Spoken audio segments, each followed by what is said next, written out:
സത്യത്തിൽ നല്ല ടയർഡായിരുന്നു. കാരണം ഇന്നലെ ശ്രീനഗറിൽ ഫുള്ള് കറങ്ങി കണ്ടതും കൂടാതെ വൈകുന്നേരം കുറേ മഴ കൊണ്ടതും.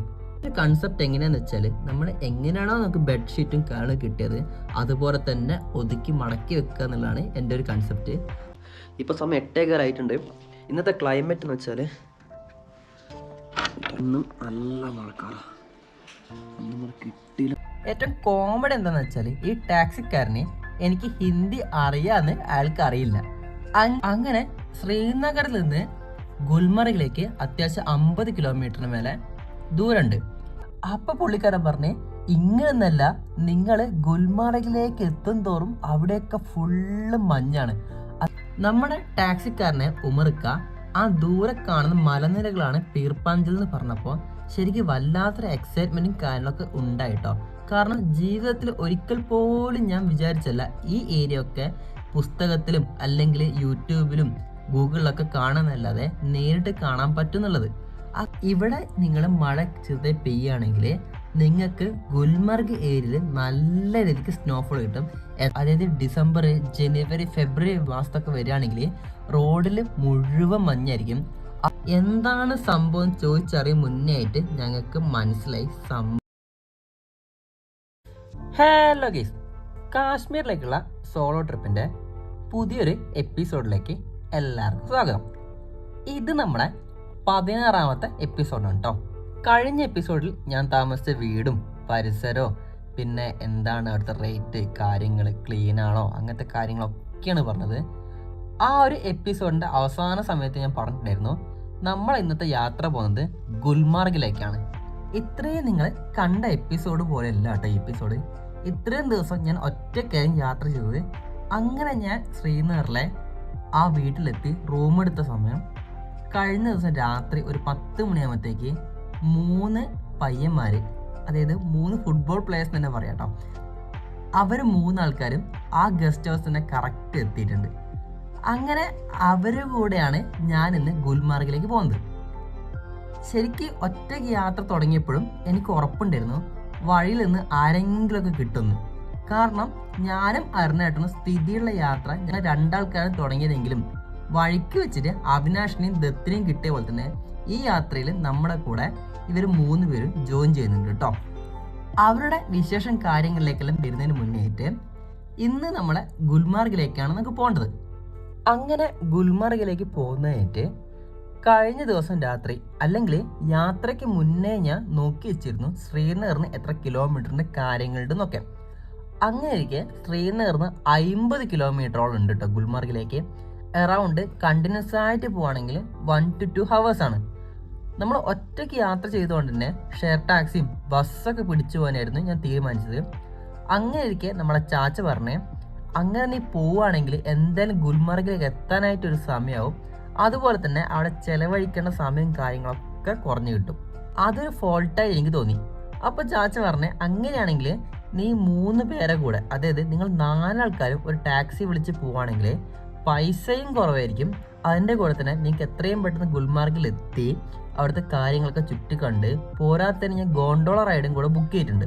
കൂടാതെ അതും കൂടെ ചെയ്തിട്ട് നിങ്ങൾക്ക് എത്ര ടൈം വേണമെങ്കിലും അവിടെ സ്പെൻഡ് ചെയ്തിട്ട് തിരിച്ചു വരാൻ ചാച്ച പറഞ്ഞപ്പോൾ അതൊരു നല്ല ഓപ്ഷനായിട്ട് തോന്നി.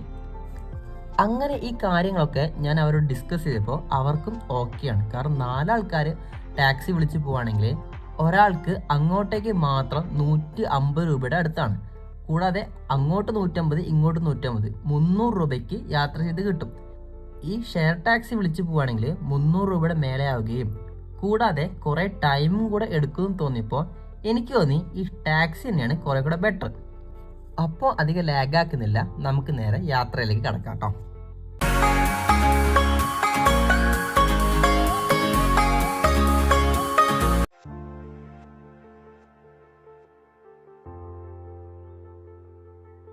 ചാച്ച പറഞ്ഞ അനുസരിച്ചിട്ട് രാവിലെ 7:45, 8 മണി ഏകദേശം ആ സമയത്താണ് ടാക്സി വരുന്നു പറഞ്ഞിട്ടുള്ളത്. അങ്ങനെയാണെങ്കിൽ രാവിലത്തെ പ്രഭാത കൃത്യങ്ങളൊക്കെ കഴിഞ്ഞ് ഫുഡൊക്കെ കഴിച്ച് മിനിമം ഒരു 7:30 ആകുമ്പോഴത്തേക്കും റെഡി ആക്കി നിൽക്കണ്ടേ. കൂടാതെ നമ്മൾ മാത്രമല്ല, അവർ 3 ആളും കൂടി ഇല്ലേ. അങ്ങനെ ഇരിക്കെ രാവിലെ ഞാനൊരു 6:45 ആ റേഞ്ചിൽ എഴുന്നേറ്റ് കേട്ടോ. സത്യത്തിൽ നല്ല ടയർഡായിരുന്നു. കാരണം ഇന്നലെ ശ്രീനഗറിൽ ഫുള്ള് കറങ്ങി കണ്ടതും കൂടാതെ വൈകുന്നേരം കുറേ മഴ കൊണ്ടതും ഒക്കെ കഴിഞ്ഞ് കൂടാതെ ശ്രീനഗറിൽ ഒടുക്കത്തെ തണുപ്പ് വരുന്നു കേട്ടോ സമയത്ത്. അങ്ങനെ ഞാൻ ഏകദേശം കുറേ ടൈമൊക്കെ എടുത്ത് എഴുന്നേറ്റു ഒരു 6:30 6:45 ആകുമ്പോഴേക്കും. അങ്ങനെ രാവിലെ തന്നെ എഴുന്നേറ്റ് ബാത്റൂമിൽ പോയി പല്ല് തീർപ്പും കാര്യങ്ങളൊക്കെ കഴിഞ്ഞപ്പോഴാണ് മനസ്സിലായത് വെള്ളത്തിന് ഒടുക്കത്തെ തണുപ്പ്. അങ്ങനെ ഇരിക്കെ ബാത്റൂമിലെ ഹീറ്റർ ഓണാക്കിയ ശേഷം വീണ്ടും റൂമിലെത്തി കഴിഞ്ഞ ദിവസം രാത്രി കിടന്ന ബെഡൊക്കെ നന്നായിട്ട് ഒതുക്കി വെച്ചിട്ടോ. എൻ്റെ ഒരു കൺസെപ്റ്റ് എങ്ങനെയാണെന്ന് വെച്ചാൽ നമ്മൾ എങ്ങനെയാണോ നമുക്ക് ബെഡ്ഷീറ്റും കാര്യങ്ങളും കിട്ടിയത് അതുപോലെ തന്നെ ഒതുക്കി മടക്കി വെക്കുക എന്നുള്ളതാണ് എൻ്റെ ഒരു കൺസെപ്റ്റ്. അപ്പോഴേക്ക് വെള്ളം കാര്യങ്ങളൊക്കെ ചൂടായി. അപ്പോൾ നമ്മൾ പോയി നല്ലൊരു കുളി പാസ്സാക്കിയ ശേഷം തിരിച്ച് റൂമിലെത്തി ഡ്രസ്സും കാര്യങ്ങളൊക്കെ മാറ്റി നിന്നപ്പോഴാണ് ചാച്ച പുറത്ത് കളിക്കുന്നത് അത് ആ ഫുഡും കാര്യങ്ങളൊക്കെ ശരിയായിട്ടുണ്ടെന്ന്. അങ്ങനെ ഞാൻ ഫുഡ് എടുത്തുകൊണ്ട് വന്നു കേട്ടോ. നമ്മളെ ബ്രേക്ക്ഫാസ്റ്റ് ബ്രെഡ് ഓംലേറ്റും ചായ. ഇവിടെ എന്താ കിട്ടുന്നത് എനിക്കറിയില്ല. ഞാൻ പറഞ്ഞു കിട്ടുന്നതിന് നല്ലതാണെന്ന് ചോദിച്ചപ്പോൾ ഇതാണെന്ന് പറഞ്ഞു. അങ്ങനെ ഫുഡും കാര്യങ്ങളൊക്കെ കഴിച്ചു കഴിഞ്ഞപ്പോൾ ചാച്ച പറഞ്ഞു ടാക്സിക്കാരൻ വരാൻ കുറച്ചൊന്ന് ലേറ്റ് ആവും, ഒന്ന് വെയിറ്റ് ചെയ്തിരിക്കണേന്ന് പറഞ്ഞിട്ടുണ്ട്. ഹലോ ഗേസ്, അങ്ങനെ നമ്മൾ ഡ്രസ്സെല്ലാം മാറി ഇപ്പോൾ സമയം 8:15 ഇന്നത്തെ ക്ലൈമറ്റ് എന്ന് വെച്ചാൽ ഇന്നും നല്ല മഴക്കാലം. നമ്മൾ കിട്ടിയില്ല മഴക്കാട്ടുന്നു. അങ്ങനെ ഒരു 10 മിനിറ്റ് കഴിഞ്ഞപ്പോൾ ചാച്ച വിളിച്ചിട്ട് പറഞ്ഞ് താഴെ വണ്ടി വന്നിട്ടുണ്ട്, നമ്മളോട് 4 ആൾക്കാരോട് അങ്ങോട്ടേക്ക് ചെല്ലാൻ. അങ്ങനെ അവരുടെ റൂം നോക്കിയപ്പോൾ അവർ 3 ആൾക്കാർ ഓൾറെഡി താഴെ എത്തിയിട്ടുണ്ട്, എനിക്കായിട്ട് വെയിറ്റ് ചെയ്യാണ്. അങ്ങനെ ഞാൻ ക്യാമറയും കുന്ത്രാണ്ടവും കാര്യങ്ങളൊക്കെ എടുത്ത ശേഷം താഴോട്ടേക്ക് നടന്നു. ഇതാണ് കേട്ടോ ഞാൻ പറഞ്ഞ 3 ആൾക്കാർ. അവരിലേക്കുള്ള ഡീറ്റെയിൽസും കാര്യങ്ങളൊക്കെ വഴിയെ പറയാട്ടോ. ഇപ്പം നമുക്ക് എന്തായാലും ഇവിടുന്ന് വണ്ടി വിടാം. ഇതാണ് കേട്ടോ നമ്മുടെ ടാക്സി. അങ്ങനെ വീഡിയോ എടുക്കാൻ വേണ്ടി ഞാൻ മുന്നിലിരുന്ന് അവർ 3 ആൾക്കാർ പിന്നിലാണ് ഇരുന്നത്. അങ്ങനെ ടാക്സി കയറി യാത്ര തുടങ്ങി കേട്ടോ. ഏറ്റവും കോമഡി എന്താണെന്ന് വെച്ചാൽ ഈ ടാക്സിക്കാരന് എനിക്ക് ഹിന്ദി അറിയാമെന്ന് അയാൾക്ക് അറിയില്ല. അങ്ങനെയൊക്കെ പുള്ളി ഫുള്ള് ഇംഗ്ലീഷ് തന്നെ. അപ്പം ഞാൻ നൈസായിട്ട് നമ്പർ ഇട്ട് ആപ്കാ നാം ക്യാ ഹേ ഭായിസാബ്ന്ന് അങ്ങനെ ചോദിച്ചു. അതായത് താങ്കളുടെ പേര് എന്താണ് ചോദിച്ചപ്പോൾ അയാൾ ശരിക്കും ഞെട്ടിട്ട് ചോദിക്കുകയാണേ നിങ്ങൾക്ക് എങ്ങനെ ഹിന്ദി അറിയാമെന്ന്. അപ്പോൾ ഞാൻ പറഞ്ഞു ഞാൻ ഡൽഹിയിലാണ് വർക്ക് ചെയ്യുന്നത്, 2 കൊല്ലത്തോളം ഡൽഹിയിലുണ്ട്. കേരളത്തിൽ നിന്ന് വന്ന സമയത്ത് അങ്ങനെ ഹിന്ദിയും കാര്യങ്ങളൊന്നും അറിയില്ലായിരുന്നു. ഇപ്പം അത്യാവശ്യം ഹിന്ദി അറിയാമെന്നൊക്കെ പറഞ്ഞപ്പോഴത്തേക്ക് പുള്ളി ഫുൾ കമ്പനി കേട്ടോ. അങ്ങനെ പുള്ളി പേര് പറഞ്ഞ് ഉമർ എന്നാണ് പുള്ളിയുടെ പേര്. ഏകദേശം 5-6 വർഷത്തോളം ടാക്സി ഡ്രൈവറായിട്ട് ശ്രീനഗർ കാശ്മീർ ഭാഗത്തൊക്കെ വർക്ക് ചെയ്യുന്നുണ്ടെന്നൊക്കെ പറഞ്ഞ് അങ്ങനെ ലാത്തിയടി തുടങ്ങി. അങ്ങനെ ശ്രീനഗറിൽ നിന്ന് ഗുൽമർഗിലേക്ക് അത്യാവശ്യം 50 കിലോമീറ്ററിന് മേലെ ദൂരമുണ്ട്. കൂടാതെ 1-2 മണിക്കൂർ എടുക്കും എന്ന് പറഞ്ഞപ്പോൾ അത്രയ്ക്ക് നേരം ഞങ്ങൾ 2 ആൾക്കാരും പോസ്റ്റ് ആയിരിക്കും. അങ്ങനെയൊക്കെ പുള്ളിക്കാരൻ യാത്രയിലുടനീളം ഓരോരോ സ്ഥലങ്ങളുടെ പ്രത്യേകത, പിന്നെ എന്താണ് ഗുൽമർഗ്, കാര്യങ്ങൾ, ഗോണ്ടോള റൈഡിനെ കുറിച്ചും എല്ലാം നല്ല ഡീറ്റെയിൽഡ് ആയിട്ട് വിശദീകരിച്ച് തുടങ്ങി.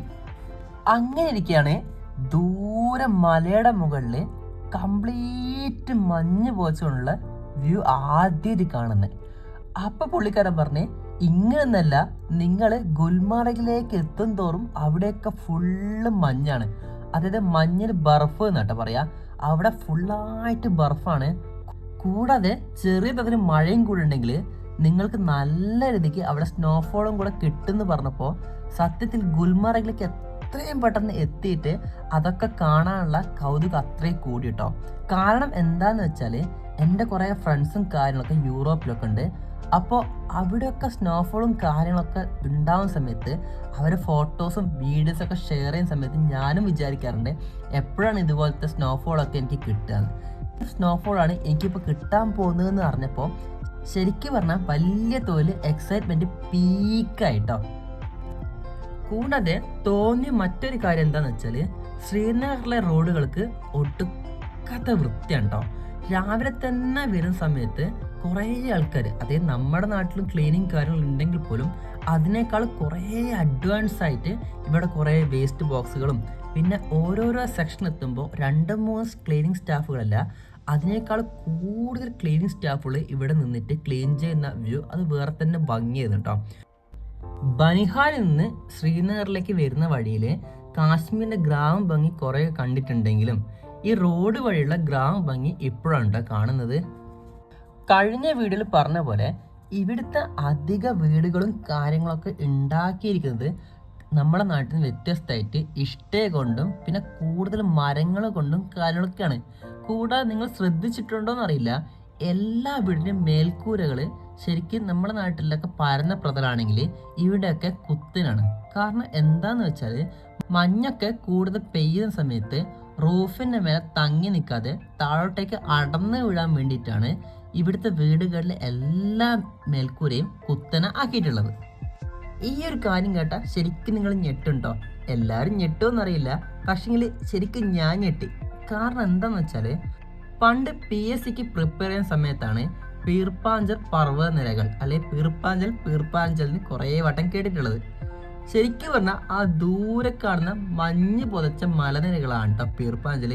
നമ്മുടെ ടാക്സിക്കാരനെ ഉമർക്ക ആ ദൂരെ കാണുന്ന മലനിരകളാണ് പീർപ്പാഞ്ചൽ എന്ന് പറഞ്ഞപ്പോൾ ശരിക്കും വല്ലാത്തൊരു എക്സൈറ്റ്മെന്റും കാര്യങ്ങളൊക്കെ ഉണ്ടായിട്ടോ. കാരണം ജീവിതത്തിൽ ഒരിക്കൽ പോലും ഞാൻ വിചാരിച്ചല്ല ഈ ഏരിയ ഒക്കെ പുസ്തകത്തിലും അല്ലെങ്കിൽ യൂട്യൂബിലും ഗൂഗിളിലൊക്കെ കാണാന്നല്ലാതെ നേരിട്ട് കാണാൻ പറ്റുന്നുള്ളത്. അങ്ങനെ ആ ഒരു എക്സൈറ്റ്മെന്റും കാര്യങ്ങളൊക്കെ ആയിട്ട് നമ്മൾ അത്യാവശ്യം യാത്രയുടെ പകുതി ദൂരത്തിന് മേലെ കവർ ചെയ്തിട്ടുണ്ട്.